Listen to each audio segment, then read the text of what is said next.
pode falar o que quiser e eu sou obrigado a te respeitar. Aliás, devo o respeito. Ele pode falar o que quiser, eu devo o respeito. O sujeito defende o aborto.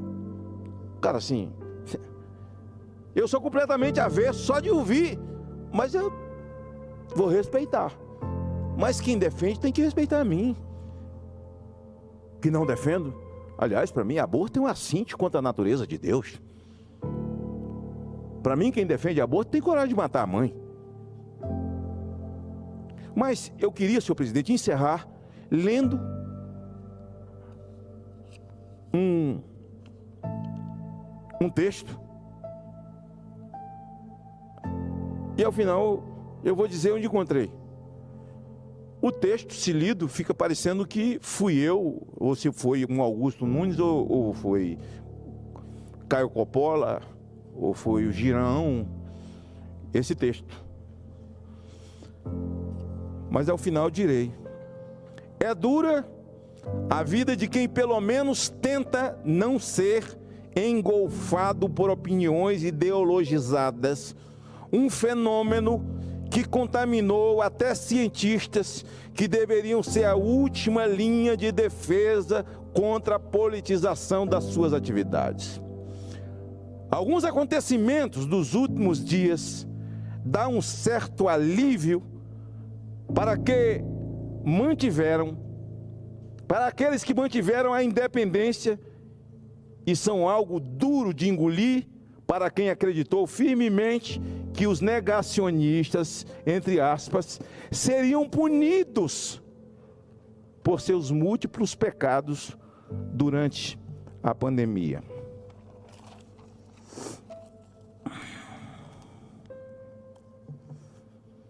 Obviamente, os fatos não têm nada a ver com opiniões formadas com base em posições políticas.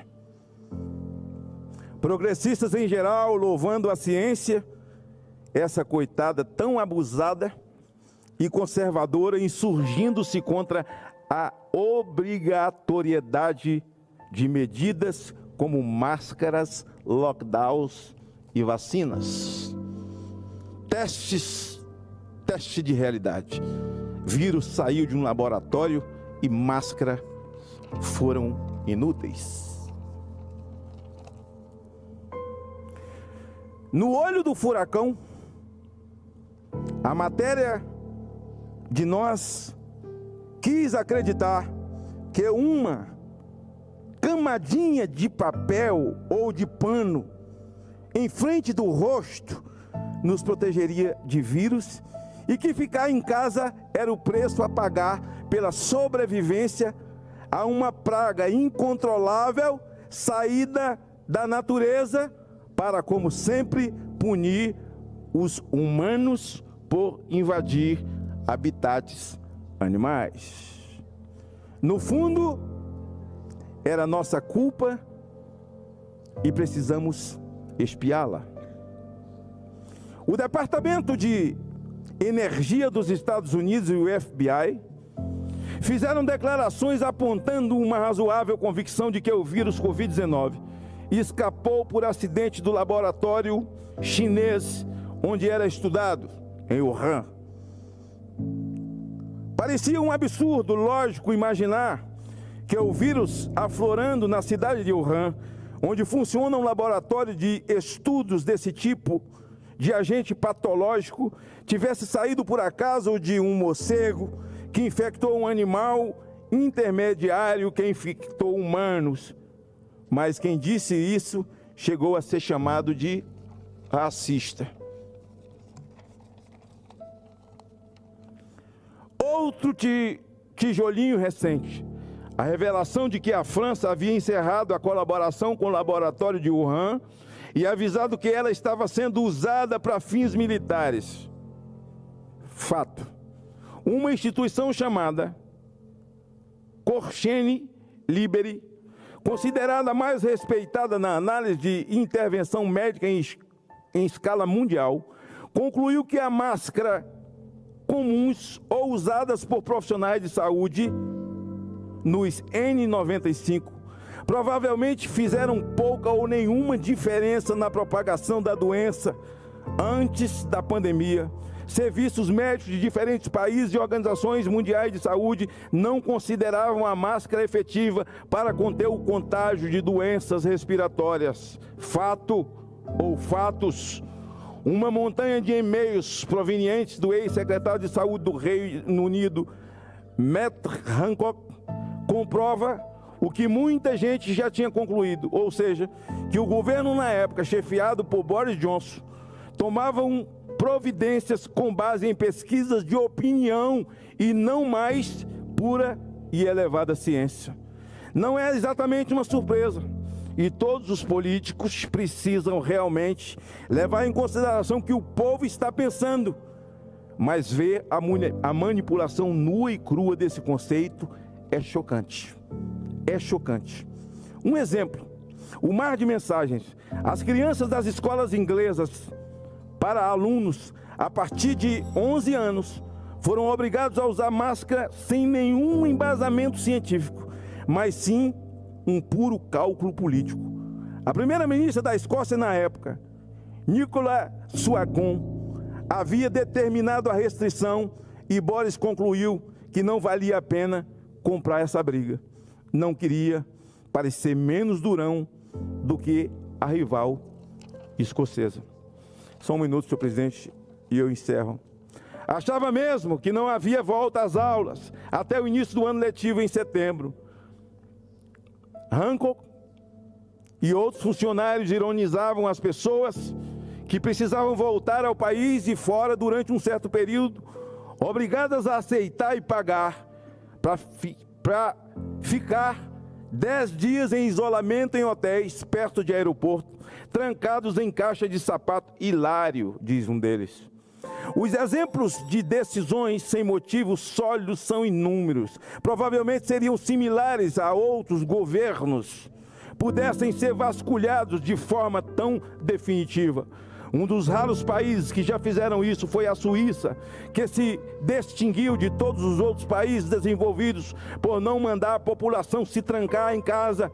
Manter abertas as escolas para os jovens e crianças foi uma decisão fundamental correta, concluiu a comissão do coronavírus. Outra conclusão, vários outros países que implantaram lockdown tiveram resultados significativamente piores do que o da Suíça.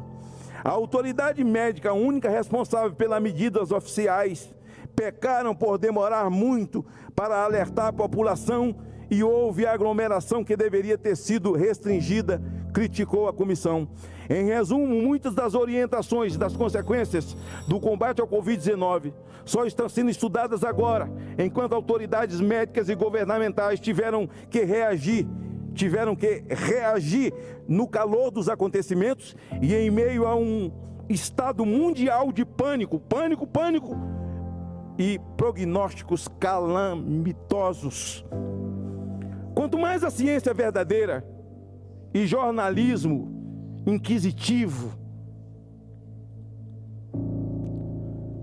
prescrutarem de onde se originou a pandemia, como se propagou, o que funciona e o que não funciona, ou seu combate, mais e mais nós teremos a ganhar em aprofundando. Reconhecer fatos não é premiar os negacionistas, entre aspas, uma palavra odiosa por evocar uma horrível comparação com os degenerados que rejeitaram a conclusão sobre os genocídios dos judeus pelos nazistas. Normalmente o esquerdista, ele odeia judeu, ele odeia Israel, ele faz vista grossa, ele não enxerga o que é genocídio de fato. São os campos de Auschwitz, são as crianças queimadas e mortas, e esses que hoje celebram o Covid e chamam pessoas de genocidas, eles são cegos para o advento dos alemães contra os judeus. Escrevendo o espectro com uma inteligência brilhante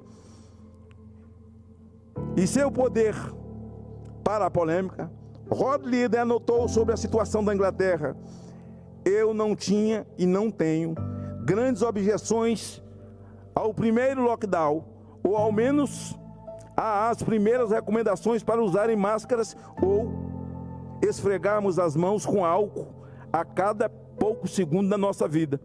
Não sabíamos o que estávamos enfrentando. Lille, obviamente, é um conservador e escreve que, entre aspas, muito do que fomos proibidos de dizer, sob pena de sermos banidos das redes sociais ou demitidos de nossos empregos, revela ter considerável substância. Já encerro, senhor presidente.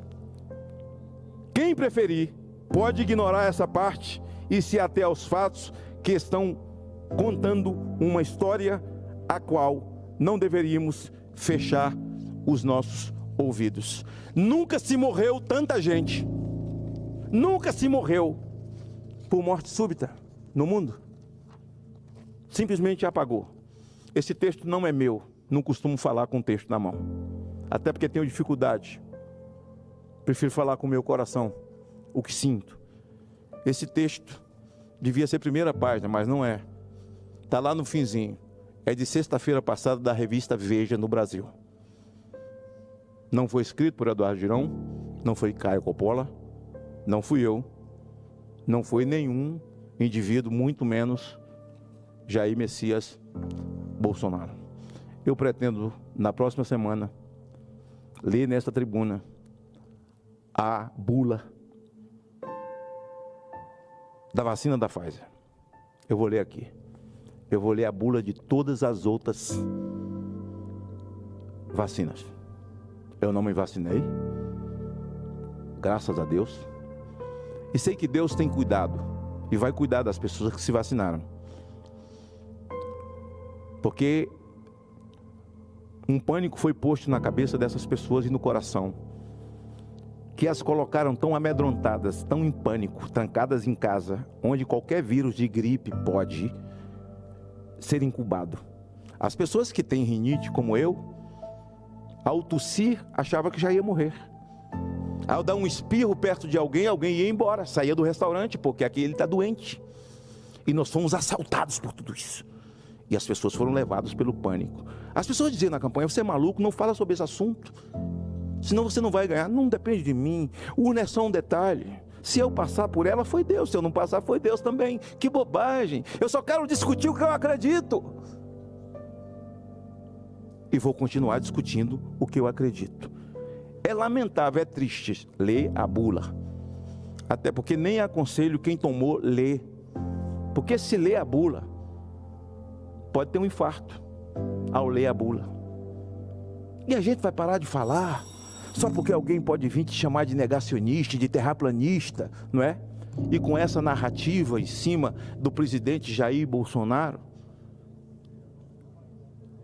eles passaram a maior parte do tempo tomando o tempo, gastando o tempo sem sentido, usando o tempo, enquanto um Brasil enclausurado, mesmo assim, onde o turismo tomou o seu grande baque, falava o senador Irajá, o Brasil não passou fome. O nosso agro, hoje ameaçado, e Vossa Excelência é da área da Amazônia, do agronegócio, e sabe que verdadeiros atos de terrorismo têm acontecido ao longo dessa semana passada, retrasada, passada, e essa, cometidos pelo MST, contra produtores. Na terra do senador Wellington, o Mato Grosso, terra do agronegócio, o agronegócio é o animal que carrega o Brasil nas costas, invadindo terras produtivas. E são células, indivíduos, que além de apoiados, fazem parte desse governo que tenta fazer um cerco ideológico no Brasil. Vamos destruir o agronegócio? Para plantar o quê? O que os vizinhos plantam? Maconha? Cocaína? O Brasil planta milho, o Brasil planta café, o Brasil planta soja. Nós somos ricos, o nosso solo é rico. Qual a intenção de tudo isso? Eu vou encerrar com essa pergunta. Qual a intenção de tudo isso? E eu não me furtarei de falar o que penso, o que sinto, porque sou brasileiro. Amo o meu país e o meu estado, o Espírito Santo, que nessa atitude de cancelar esses países que produzem e trazem tanta divisa para o nosso país, o nosso estado no Espírito Santo, por conta da nossa muqueca capixaba, recebe turistas do Japão, recebe turistas dos Estados Unidos, de todos, da Suécia, de todos os lugares que foram cancelados.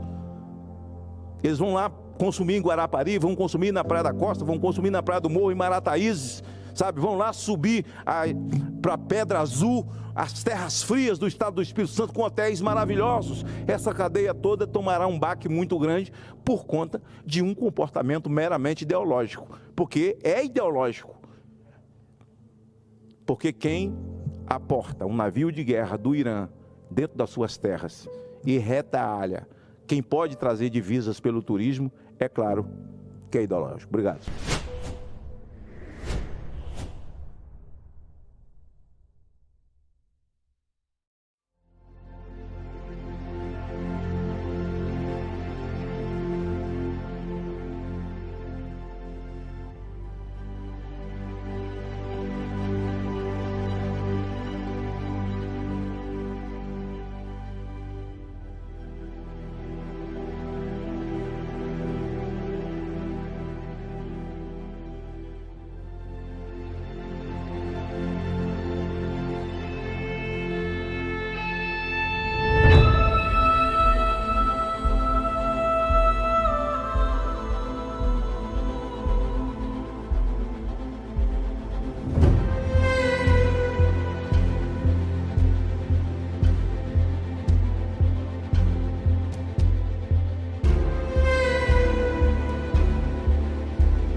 To be demons. Chargers! Clean up and clear out. There's money on the horizon.